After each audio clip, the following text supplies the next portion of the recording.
Tito, Lolo Richard po. Ricky Rivera po, People's Agenda. Hindi pa ako lolo, pero hindi pa rin ako tito. Pero Roy Ah, Cabonegro po.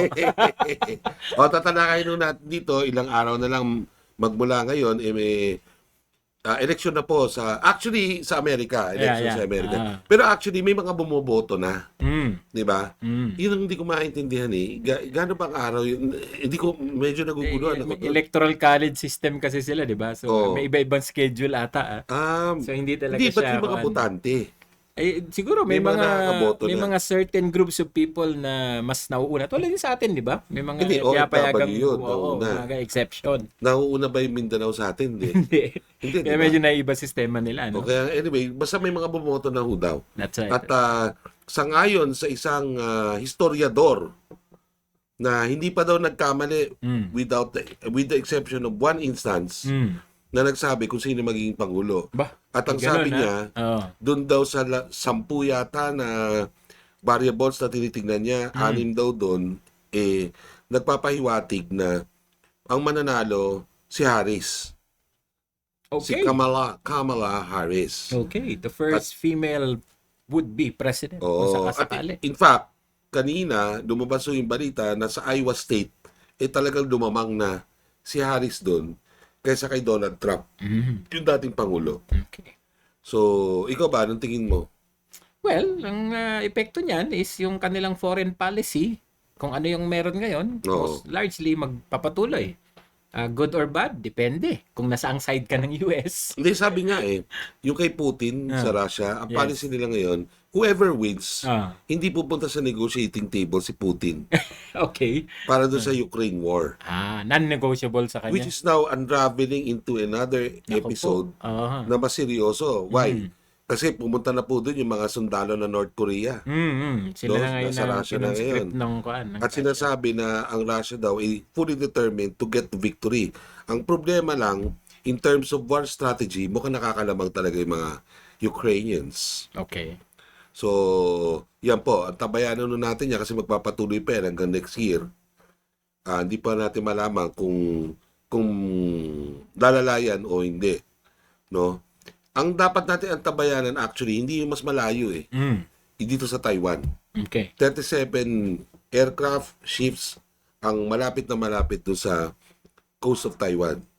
No? At may mga sinasabi na baka 2025 mangyari na hindi pala hindi inaasahan. Inaasahan na ho talaga yan. Yung invasion. O, ang tanong lang kailan, Mm. 'di ba? Mm. So, yan po Yung I don't know kung depende yan doon sa eleksyon nito sa US. Kasi kung si Harris mamanalo, magbabago ba yung mundo in the first place? Well, ako, kung sa mga kuan ng kanilang partido, lagi namang mini-maintain nila ang kanilang foreign policy. Mm. Kaya mangyayari niyan, yung intervention ng US sa maraming mga iba't bahagi ng mundo, lalo na sa mga conflict areas tulad ng West Philippine Seas, at saka dito sa Taiwan, mukhang magpapatuloy yan. Kaya nga sabi ko kanina, depende yan kung nasaang side ka ng US, kung pabor ba sa'yo o hindi. Dahil kung status ko sa international policy, hindi naman lahat ng international policy ng US pabor sa lahat ng bansa. I think babalansehin ni Presidente Kamala Harris yan. Magkakaroon ng balanse. Well, sana nga ganun. Kasi medyo delikado rin ang kalagayan natin, lalo na sa atin dito, no? Kag lumala itong conflict dito sa West Philippine Sea, ay damay-damay po tayo lahat.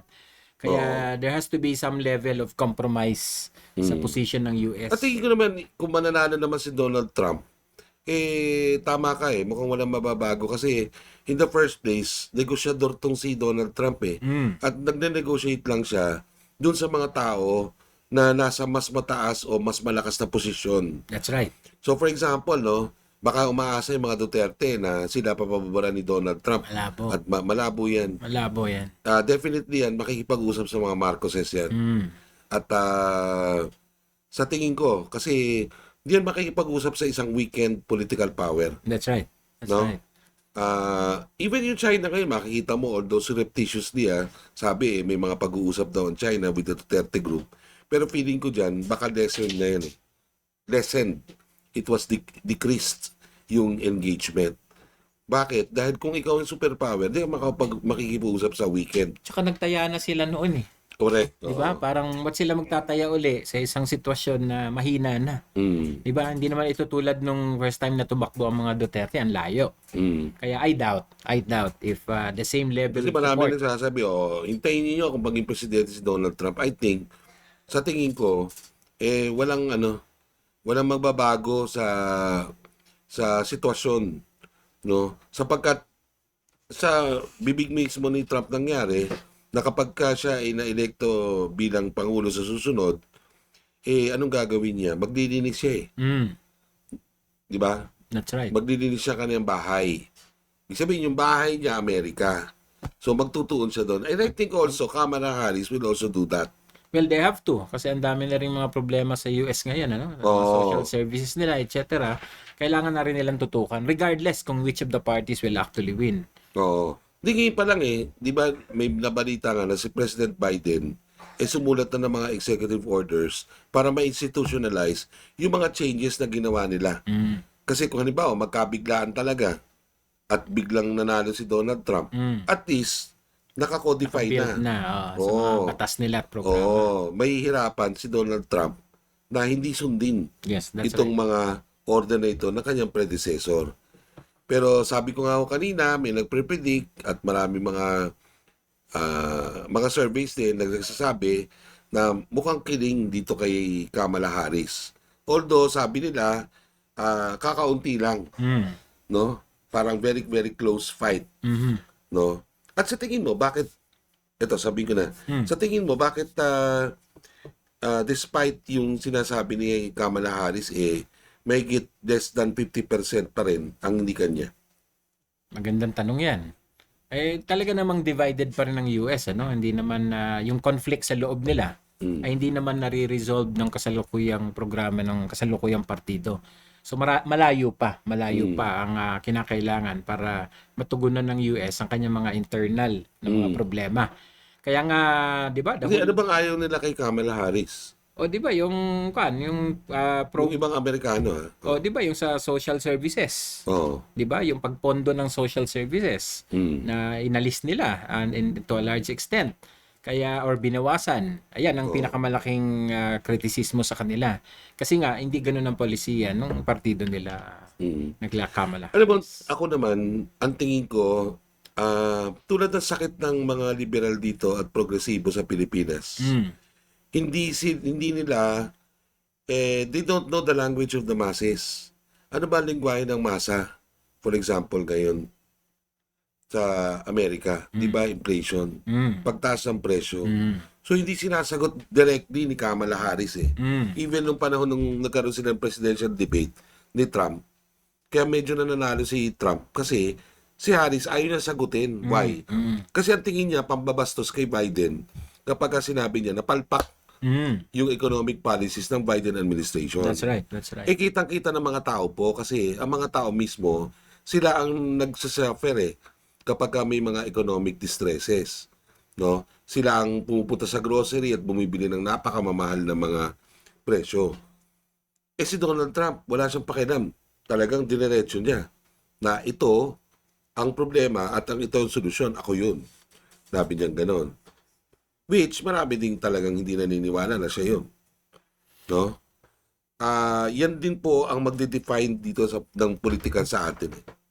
Although directly speaking, kung sino man po manalo dyan, walang magbabago sa US imperialist design Oo. sa Asia. In terms sa Pilipinas, hindi ko tayo iwanan ng Amerika. Malabo yun. Bakit? Dahil tayo yung panangga Kung makikita nyo sa mapa, nandun yung Amerika, nandito tayo, at nandito yung China. So, nasa gitna. Pananggaho tayo. So, bago pa mamatay yung mga Amerikano, doon tayo muna. Yun ang masaklap sa geopolitics na ito, no? Ngayon sabihin nila, bakit ka maglalarong ganun? Di dapat paresan mo, di dapat may China. In China, matagal na nandito. Oo, nandito na nga. Bakit pa nila kukunin? Sino ba Precisely. nagsabi nga ito? Sino ba nagsabi nito? Si Hunasan, ano? Si Senator Hunasan na nagsabi Tagal na nito. nila Ibang nandito forum. Nandito na raw Bakit Hindi pa naman nila nila kailangan kakaupin? kunin. Kasi in the first place, yung ekonomiya ho natin, sino ba nagdidikta ng ekonomiya natin? Ay, ano bang mga apelyido na Hindi single ba mga word? Chinese oligarchs Karamihan nawala? sa listahan ng pinakamayayaman sa Pilipinas, di ba? Mga Oo. single word surnames. Kumbaga, yung nakita ho natin, panahon pa ng sinauna, noong 16th, 17th century pa na nagkaroon ng kompromiso between the Chinese and Spaniards o mga Europeans na nandito, is the same shit na nakikita natin.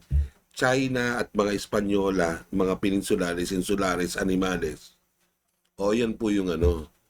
At tayo pong mga indigenous looking Indigenous looking Filipino. Filipinos, tayo ho yung petty-petty. Yes. Di ba? Tayo mga petty bourgeois, Aha. no? Tayo yung gustong-gusto natin, pinupuri tayo ng mga westerner, Okay. no? Okay. Tama naman, ha? Okay. Hindi, ano, tama naman. Oo. So, tayo ho yung may, sila naman, hindi naman kailangan, yung Pilipinas, sa palagay mo. Well, Magkakaroon ba I ng think invasion dito? overblown talaga yung China threat no sa atin. But just the same, ang pagkakaroon natin ng independent foreign policy should be a priority talaga ng Ano ba ibig next na sabihin ng gobyerno. independent foreign Ang policy? ibig sabihin, dapat yung ating interest ay kaya nating panindigan in terms of our defense, national security. Hindi na dinidikta ng ating mga partnership, mga alliances Kasi na palagay mo, pinapasok. dinidikta yun. Well, to a large extent, dahil hindi naman natin kontrolado yung ating Ako, mga defense. Kilala ko tong si Ambassador Eduardo Manalo. Mm. Yung ngayon, anak yan ni Rosario Manalo. Mm. Na very, very, very, very highly respected sa diplomatic community. At yung asawa niyan, si Ambassador Manalo dati, super, super, super talino yan. Mm. At hindi yan papayag na didiktahan tayo. Sapagkat yan dalawang mag-asawa na yan, nakipaglaban yan sa independent Philippine policy. Yung pangalan niyan, Rosario, Ambassador Rosario Manalo. Naging ano ko yan naging professor ko Talaga? sa Asian Center. Mm. No? Checkin niyo siya. Talagang super patriot yan kung tutusin. At nakikipagpatayan yan para sa Pilipino. Para sa kanya, may sariling identity sa international community ng mga Pinoy. So, hindi yan papayag na dikta. Malabo yun. Siguro baka yung defense pa, baka pwede. Pero yung foreign policy natin, sa tingin ko, we're in the right direction. Of course, our foreign policy, Ricky, is only as strong as our national defense capacity. Oh, syempre. Kasi paano mo i-enforce ang iyong national foreign Kaya nga, policy? ang gusto, kung ako nga mamarapatin mo magsama kayo ni Senador Gringo Honasan. Mm. Nagsama kayong dalawa. Para yung pinupush mo na ecological security, resilience, di ba? Mag-translate into a purely national security. defense, Maging core national ng security national program. security program. No, na may pupush yung ganun. Nag-usap kami briefly ni Senator Honasan tungkol dyan, pero kulang kasi yung panahon. At mukha namang in general, in principle, ay nag-agree siya doon sa pagsusuma ng ganong dalawang issue. No? Kaya yan talaga, magandang ipursu yan. Oo. Kasi napapanahon siya sa atin at maaring ito talaga yung sagot sa ating problema sa Hindi, West yun ang Philippine sagot Sea. na talaga. Kasi tingin ko, yun nga, yung nangyari yung nakita natin sa Spain. That's a snapshot already of what will happen. Because global warming is becoming political.